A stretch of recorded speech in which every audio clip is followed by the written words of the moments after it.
Good morning, everybody. My name is Barry Schwartz, and this is the Search Buzz video recap. Today is Friday, February 16th, and this is the search news we covered over at the Search Engine Roundtable at seroundtable.com. We got a Google search update, Unconfirmed, hitting around February 14th and 15th. We got recipe sites getting hit by some bugs that are really causing them incredible havoc. Google Maps said they blocked 45% more fake reviews than they did a year ago. We have a ton of SEO, PPC, local, and much more news, so definitely stay tuned. And thanks to Wix for sponsoring. Wix is sponsoring an SEO FOMO meetup in New York City, run by Aleda Solis on April 16th. You can learn more in the links below, in the video description below as well. I'll be there, so will Morty, so will Aleda, so will Lily Ray, so will My King, so will Ann Smarty, and many more. So definitely take a look at it. Hope to see you there.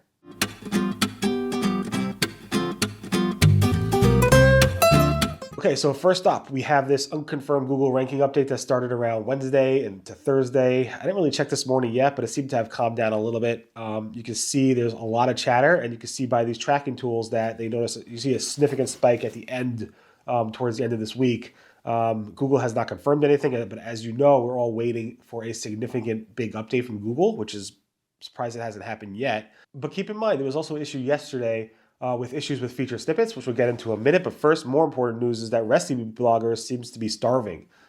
I guess there was a pun intended, where a lot of recipe sites are saying they saw their carousel information and their sites drop out of the carousel, the recipe carousel, which they get a tremendous amount of traffic from. And that happened right before the Super Bowl. There was issues before that, which we reported about, and there was new issues with Google supposedly fixed something, and then it fixed something in a bad way maybe. And a ton of recipe bloggers right before the Super Bowl, right before people start cooking for the Super Bowl, saw a significant drop in their traffic because of issues there. I'm not sure if those issues are addressed. Google is aware of them, but we have a lot of coverage and examples from the recipe blogger industry. So definitely take a look at that post. I posted about it on February 13th.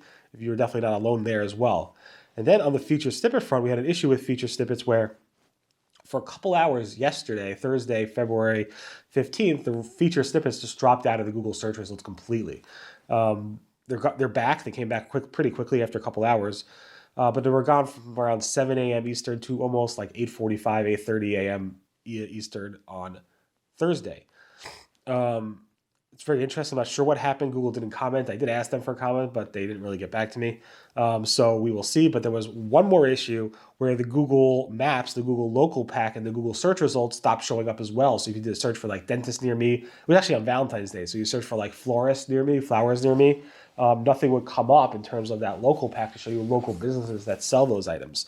It also affected when you go to Google Maps directly and do a search for anything, it wouldn't show any results. Here's some screenshots of that. Google fixed that after, I think, 3 or so hours. Again, that happened on Wednesday, February 14th. I covered a post around the Google Helpful Content Update again this week. Google spoke a little bit about timing on that. That blog post has like almost over 350 comments for some reason.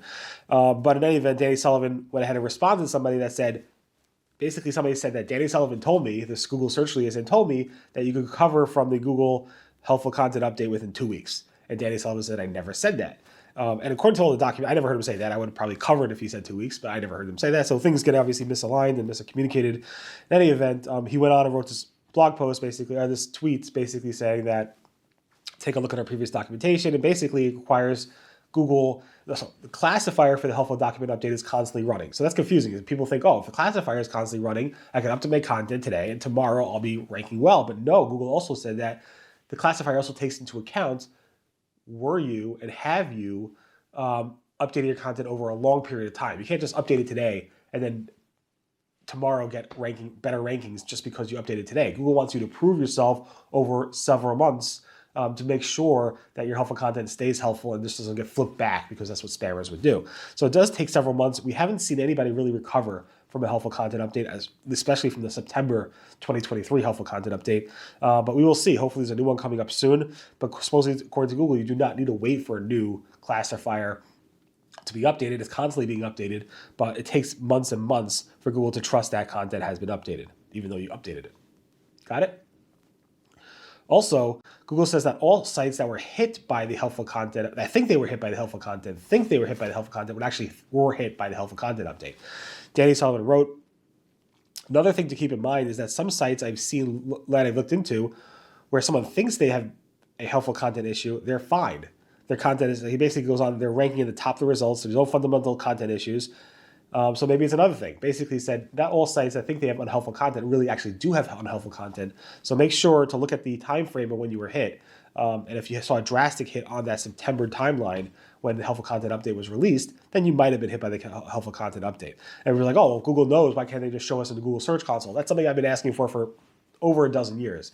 I call it the automatic content viewer or automatic penalty viewer. They have a manual action viewer. Why not an automated action viewer or something like that? But Google has not released it, and we don't know when, if they ever will.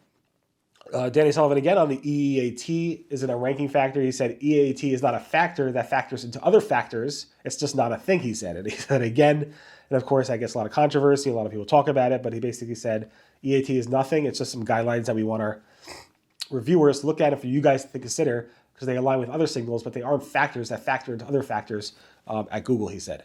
Google also said, Danny Sullivan also said that he will clarify the use of using AI to generate content in the future, specifically for SEO purposes. He said, using automation, including AI, to generate content with the primary purpose of manipulating rankings and search results is a violation of our spam policies. That's what the language was and is in the Google search results. But he said he will go ahead and clarify that going forward and make sure that you understand what that means. And this way you have a better idea of should you use AI or not, what could get you in trouble. And they will clarify that in the coming days, weeks, I don't know. Google also updated their Canonical documentation to explain that annotations with hreflang media type attributes are not used for canonicalization. So if you add these other attributes to your canonical tags, Google will just ignore it. So keep that in mind. I don't think it's a big issue for many, but Google wanted to clarify that in the canonical documentation. Google also said that you will not get your rankings back by disavowing links. This is John Mueller. He basically said this again, by simply disavowing your links, your toxic links based on a SEMrush report or other third-party report is not going to get your rankings back according to Google's John Mueller. So disavowing, which Google has been saying for years now, might be a waste of your time. So keep that in mind. Google Search Console launched some small user interface changes, specifically with the dialog boxes. When you click on the service performance report or any of these types of reports and you filter, this little dialog box comes up to let you filter. Now they're like larger fonts, whiter backgrounds, curved corners. This also is on all their tools as well. So the mobile, not the mobile friendly, but the your own inspection tool, all the different types of tools that Google use, those dialog boxes have been updated. A number of people spotted this, but this is first spotted by Brody Clark, I think Tuesday night or Wednesday night. Talking about Google Search Console, John Mueller said Google Search Console has no immediate plans to release any type of mobile app for Google Search Console. I know the Bing Webmaster Tools has an Android version, which is kind of a fake mobile app, but it does work. It's in the App Store. Google Search Console has no plans to do that. Google has other things they want to do with Search Console first before they go ahead and release a mobile app. Google confirmed and announced that they have new search experiences for the European region, specifically for the Digital Markets Act, which we covered numerous times, where Europe requires certain types of things for anti-competitive reasons to show. And Google launched a bunch of things for the European Economic Area for this. And they launched new carousels for rich results for aggregators and suppliers. We've seen examples of this before. They also launched new aggregated units and refinement ships. Again, we saw like these place sites, job sites, flight sites, and so forth. And they also launched a bunch of new airline options and flight sites and a bunch of other things there. So if you're in the European Union, you've probably seen these already, but Google officially not announced these in the Search Console blog. And they also announced interest forms. This is the new part. They announced interest forms where you can actually go ahead and sign up to say, I have this type of content. Please go ahead and give me any structured data that I might need. Some of it uses structured data, some of it doesn't. So definitely if you are in that region, you want to check out those interest forms, which I linked to on the blog post yesterday on Thursday. Also, talking about layout changes, Google's testing new hotel pack layouts. This is being tested not just in the European Union, but also in the US. This is spotted by Luke B. Pennycat, which basically shows, like, it's not just showing a list view, it's also showing like rows and different options. So this is a new view for hotel packs, which may impact any hotel SEOs out there. Google is also testing a feature. I don't think it's testing, I think it's live, where if you do a search for something today, and you get a top stories carousel, and then you do a search for it like maybe a couple hours later, Google's going to say, if there are new results since you last searched. This is spotted by Gagan. So nice find there. Here's a screenshot of that. Google's also testing highlighting, an animated highlighting of the feature snippets, where if you do a search, Google will highlight an animated version of that feature snippet. This is spotted by Shaheem. Nice find there. Google is testing removing the side cards, those answer cards on the right-hand side of the search generative experience. This is spotted by a number of people where the cards are no longer showing up for some SGE responses. Those cards were actually cards to websites, and they're gone, which seems like a pretty big deal.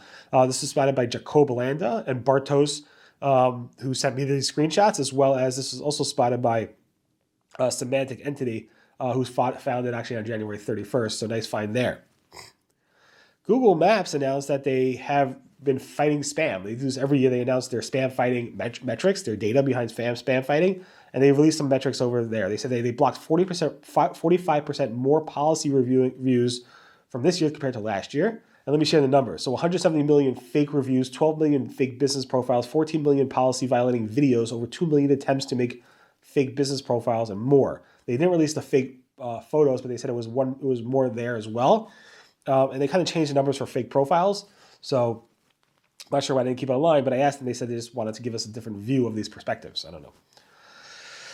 Google Ads has fully launched the generative AI feature for ACAs, automatically created assets. This is fully live in English for the US and UK. Google announced this back at Google Marketing Live last May, I believe, and now it's fully live for those regions and those languages, specifically for the ACAs, and the generative AI is out. There was a bit of controversy this week around local service ads earlier this week, where local service ads where people were being opted in automatically. This started over the weekend. Anthony Higman spotted this, and a bunch of others said this is happening. And Ginny Marvin jumped on this, basically saying that they will be releasing the ability to opt out of this feature soon, this next week. And then on Sunday, they released a feature to opt out of having your local service ads show your brand. So for your own brand, like if you opted out, you don't want to show your brand for local service ads because I'm ranking anyway. People search for my name, Rusty Brick. They're going to go ahead and see me anyway. Why should I go ahead and serve ads for my name? But Google opted everybody in for that, or a lot of people into that without even asking them, without even telling them, and without even having to opt out. Then Google, after we complained, Google released an opt-out feature very quickly for everybody. But then they didn't email people until like Wednesday, like, I don't know, 5 days later, saying, hey, we have a way for you to opt out.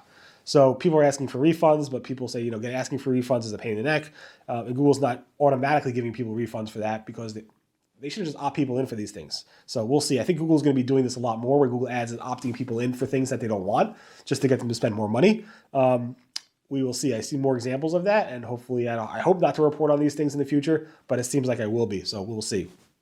Also, Google Partners Performance Guide has a new email series that's supposed to give you customized answers via email on a sporadic basis to give you more advice on how to run your ad campaigns better. This was spotted by Chris Ridley and a bunch of other people. So if you get that email, just don't be, you're definitely not alone. A lot of people are getting these email series to help them go ahead and run their ads better. In any event, thanks so much for listening to the Search Buzz video recap. My name again is Barry Schwartz, and this is the search news we covered over at the Search Engine Roundtable at SEOroundtable.com over the past week. Again, thanks to Wix for sponsoring. Hope to see you guys on April 16th in New York City at the SEO MoFo meetup. Thanks at the Wix studio, actually. So hopefully see you all there. Anyway, have a great, safe, healthy weekend, and I'll see you guys next. Goodbye.